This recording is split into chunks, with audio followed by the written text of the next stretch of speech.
Endowment part 2 చూద్దాం. Part 2 ప్రశ్న 4 ప్రశ్నలు తీసుకొని వాటికి వివరణ వివరిద్దాం. గురువుగారి పాదాల వద్ద కూర్చొని జ్ఞానం పొందడం డాష్ అంటారు. ఋగ్వేదం, సామవేదం, అథర్వవేదం, యజుర్వేదం. ప్రతిఫలం లేని చాకరిని డాష్ పదం సూచిస్తుంది. బలి, ఉద్రంగ, విష్టి, శుల్క.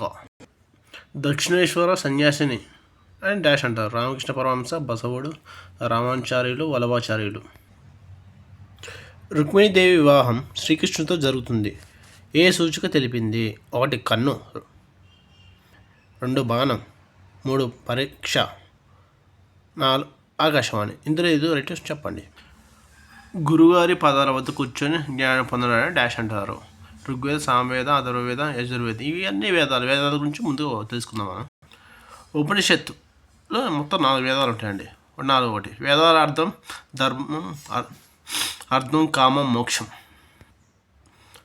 ధర్మం అంటే మోసం చేయకుండా, అర్థం అంటే ధర్మబద్ధంగా డబ్బు సంపాదించడం, కామం అంటే కోరికలు, ఇష్టాలు, బట్టలు, ఆహారం వాటన్నిటిని మీద ఇవి కూడా కామం కింద వస్తుందండి. మోక్షం ప్రతి జీవి ఒక్కడే పరమాత్మ. కామం కోరికలు, ఇల్లు, వాకిలి, బట్టలు, ఆహారం, ఇంకా దుస్తులు, ఇంకా చాలా ఇవన్నీ కూడా వాటి కామం కింద వస్తుంది. వాటి మీద మన కోరికలు తీర్చాలి. మోక్షం అసలు మోక్షం పొందాలంటే ఏం చేయాలి? ముందు పరమాత్మ ఒక్కడే దేవుడు. ప్రతి జీవి కూడా పరమాత్మ అండి, పరమాత్మలోనే ఉంటుంది. ఆ పరమాత్మను పొందాలంటే 6 వదల. 6 ఏం తూయించాలంటే కామ, లోభ, మదమ, ఆశ్చర్యం, అర్థ, ధర్మ. ఇవన్నీ ఋగ్వేదం ఏం చెప్తుంది? దేవత మంత్రాల గురించి, ఆయుర్వేద వైద్యం గురించి చెప్తుంది అన్నమాట. సామవేదం మంత్రాలను పఠించే విధానం. అథర్వవేదం మంత్రాలు, తంత్రాలు. దీన్ని స్థాపన వేదం అంటారు. శిల్పకళ, ఇంజనీరింగ్ కూడా ఇందులో భాగం. అంటే యజుర్వేదం యుద్ధ విద్యలు, కళలు. ప్రతిఫలం లేని చాకరీని డాష్ పదం చూస్తుంది. అంటే ప్రతిఫలం బలి అని చూస్తుందా, ఉద్రంగా చూస్తుందా, విష్టి అని చూస్తుందా, శుల్క. దీని సమాధానం విష్టి అంటే అసలు ప్రతిఫలం లేకుండా, ఏమీ లేకుండా పని చేయడం. అంటే గాడిద మోసిన గంధపు చెక్క. ఈ సామెత వినే ఉంటారు. అంటే గాడిద గంధపు చెక్కలు మోస్తూనే ఉంటుంది, కానీ దాని సువాసన తెలియదు. ఇది కూడా అంతే. ప్రతిఫలం చాకరీ అంటే ఇది దాని అర్థం ఇదే అన్నమాట. ఎంత చాకరీ చేసినా ప్రతిఫలం ఉండదు, దాన్నే విష్టి అంటారు. దక్షిణేశ్వర సన్యాసి. రామకృష్ణ పరమహంస, బసవుడు, రామాచార్యుడు, వల్లభాచార్యులు. రామకృష్ణ పరమహంస ఒక వివేకానందుడు తయారు చేసిన వ్యక్తి. రామకృష్ణ పరమహంస. వివేకానందుడు హిందూ మతం ఒక గొప్పతనం, ప్రపంచ మతాలు తెలియజేసింది వివేకానందుడే. బసవుడు గురించి చూద్దామండి. బసవుడు లింగాయత మతాన్ని స్థాపించే వీరశైవం. లింగాయత మతం కర్ణాటకలో ఇది. ఇతను స్థాపించిన వీరశైవ మతం యొక్క అర్థం ఏంటంటే కామే కైలాసం. పని ఒక్కటే దైవం అండి. పని చేసి బతకడం గురించి చెప్పాడు. వేరే వారి యొక్క కష్టార్జితం వాటి గురించి, తన కష్టార్జితమే తన రక్ష అని బోధించాడు అన్నమాట. త్రిమతాచార్యులు అని ఎవరిని అంటారు?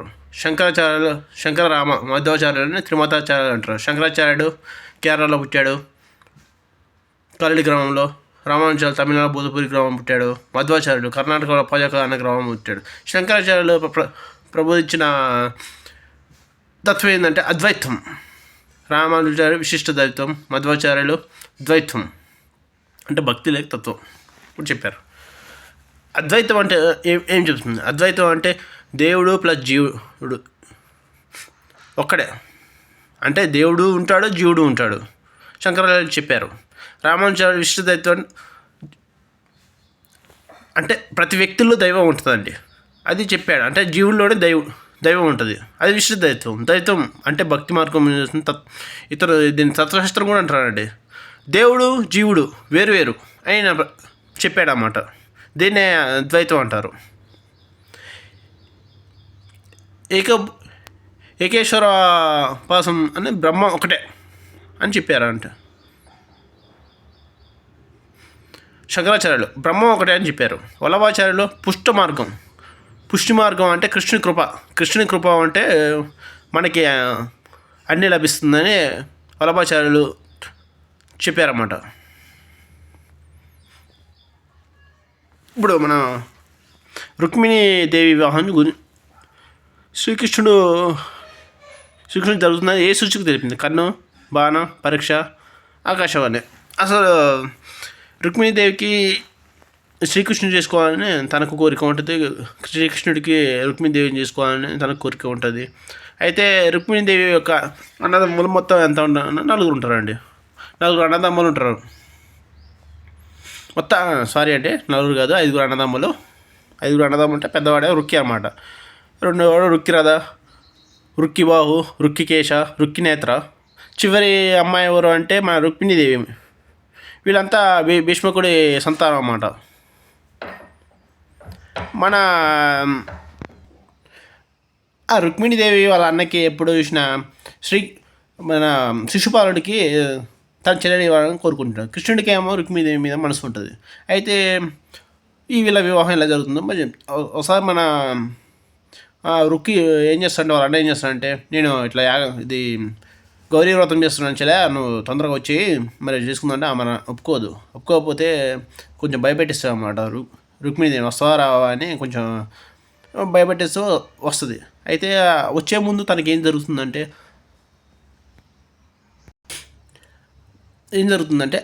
తన కుడికన్ను అదురుతూ ఉంటుంది. అంటే కుడికన్ను అంటే ఏదో ఒక కుడికన్ను అదురుతుందన్నమాట.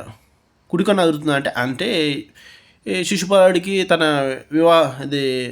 ఈ గౌరీ వ్రతం తర్వాత పెళ్ళి గురించి మాట్లాడుకుందామని వాళ్ళు అంతా మాట్లాడుకుంటారు. కుడికన్ను అదరడం వల్ల అది చెడు. అంటే శిశుపాలుడితో నా వివాహం జరగదు, కృష్ణునితోనే వివాహం జరుగుతుందని. ఆడవారికి ఎడమ కన్ను అదిరితే మంచిదని, మగవారికి కుడికన్ను అదిరితే మంచిది. కుడికన్ను అదరడం వల్ల సరే ఈ వివాహం జరగదని, కృష్ణునితోనే తన వివాహం జరుగుతుందని ఆ సూచికగా తను గౌరీ వ్రతం చేయడానికి వెళ్తుంది అన్నమాట వాళ్ళ అన్నకాడికి. అయితే మన రుక్కి దోస్తు ఎవరు అంటే మన శిశుపాలుడు ఇతను చేది రాజు అన్నమాట. 100 తప్పులు చేసిన శిశుపాలుడు అంటారు కదండి, ఆ ఈ శిశుపాలుడు అన్నమాట. శిశుపాలుడికి ఇవ్వడానికి వాళ్ళన్న నిశ్చయించుకుంటాడు. శిశుపాలుడు పుట్టడంతో ఎలా పుట్టాడంటే 3 కళ్ళు 4 చేతులతో పుట్టాడు. అలా పుట్టాడు అన్నమాట. అయితే ఇప్పుడు ఈ శిశుపాలుడు వికృత రూపం చాలా వికృతంగా ఉంటాడు. ఆ వికృత రూపం మన ఏం చేస్తారంటే కృష్ణుడు అదే రుక్కి వీళ్ళందరూ అన్నదమ్ములు, పాండవులు, కౌరవులు వీళ్ళంతా ఒకటి దగ్గర వాళ్ళే అండి. వీళ్ళంతా ఒకటే కుటుంబం అన్నమాట. వాళ్ళే అట్లా చేసుకుంటే ఇట్లా దీన్ని మన రుక్కి ఏం చేస్తాడంటే ఇక రుక్కి మన శిశుపాలుడికి వాళ్ళు చేయడానికి పిలిపిస్తాడంటే మధ్యలో ఏం చేస్తాడు మన కృష్ణుడు వస్తాడన్నమాట. కృష్ణుడు వచ్చి రుక్మిణీదేవిని వెళ్ళిపోతాడు. రుక్మిణిని ఎత్తుకెళ్ళిపోయి ద్వారకా తీసుకెళ్ళిపోతాడు. అప్పుడు నా చెల్లెని శిశుపాలుడికి అనుకుంటే నువ్వు అడ్డగిస్తావా అని కోపం పెంచుకొని రుక్కి ఏం చేస్తాడు, ద్వారకా మీద దండెత్తి కృష్ణుడి చేతుల్లో తుక్కు ఓడిపోతాడు. ఇటు శిశుపాలుడు ఇటు రుక్కి ఇద్దరు కోపం పెంచుకుంటారు కృష్ణుడి మీద. అయితే శిశుపాలుడు చేసిన అగత్యాలకి శ్రీకృష్ణుడు అక్కడికక్కడ చంపేద్దామని చూస్తాడు. అయితే శిశుపాలుడు ఒక అమ్మగారు ఎవరంటే శ్రీకృష్ణుడి యొక్క మేనత్త అన్నమాట. ఆమె సూత్రదేవి మేనత్త. అయితే సూత్రదేవి వచ్చి కృష్ణుడిని ఒక వరం అడుగుతుంది. బాబు నా కొడుకుని అట్లా వధించకు, అతను దగ్గరుడే కదా అంటే, నేను ఇంకా అతను ధర్మబద్ధంగా నడుచుకోవట్లేదు కాబట్టి నేను అతను సంహరిస్తాను అంటే, సరే 100 తప్పుల వరకు తనకు క్షమించేయ్యా, తర్వాత నీ ఇష్టమయ్యా అంటే సరే అని శ్రీకృష్ణుడు వరం ఇస్తామన్నమాట సూత్రదేవి సరే 100 తప్పులు చేయకుండా చూస్తామంట. కానీ శిశుపాలుడు వల్ల కాదు, అతను పుట్టడమే అధర్మంగా పుట్టాడు. అధర్మం అంటే ఇక ధర్మబద్ధంగా నడుచుకోవడం అన్నమాట. ఇక అన్నీ తప్పులు చేస్తూ ఉంటాడు.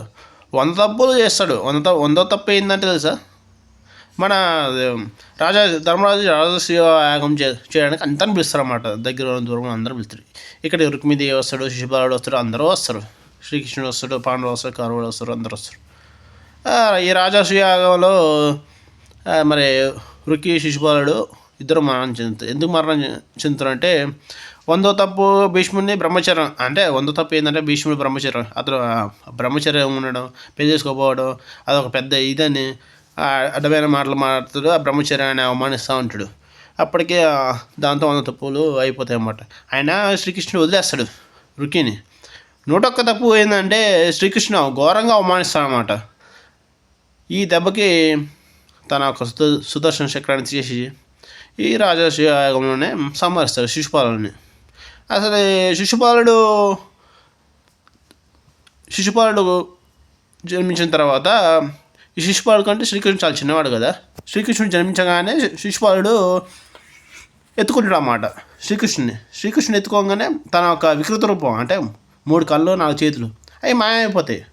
ఎవరైతే అవి తన వికృత రూపం ఎవరి చేతిలో అయితే మాయమవుతుందో అతని చేతిలో మరణం సంభవిస్తుంది అన్నమాట. అంటే శ్రీకృష్ణుని ఎత్తుకోగానే శిశుపాలుడు తన వికృత రూపం పోతుంది కాబట్టి అతని చేతిలో మరణం తప్పదు అని ఆకాశం అని చెప్తూ ఉంటుంది. శిశుపాలుడు పుట్టిన వెంటనే చెప్తుందన్నమాట. సూత్రదేవికి అన్నీ అర్థమయ్యేది ఆ వరం కోరుకుంటుంది, 100 తప్పుల వరకు క్షమించని కోరుకుంటుంది అన్నమాట. అలా శ్రీకృష్ణుడు వరం ఇచ్చి శిశుపాలుని ఇలా చేస్తూ ఉంటారు అన్నమాట. రుక్కికి ఎప్పటి నుంచో పగ ఉంది. శిశుపాలుడికి ఇవ్వాలని రుక్మిణీదేవిని అయితే శ్రీకృష్ణుడు అడ్డగించి ఎత్తపోవడం వల్ల రుక్కి చాలా కోపం తెచ్చుకుంటా.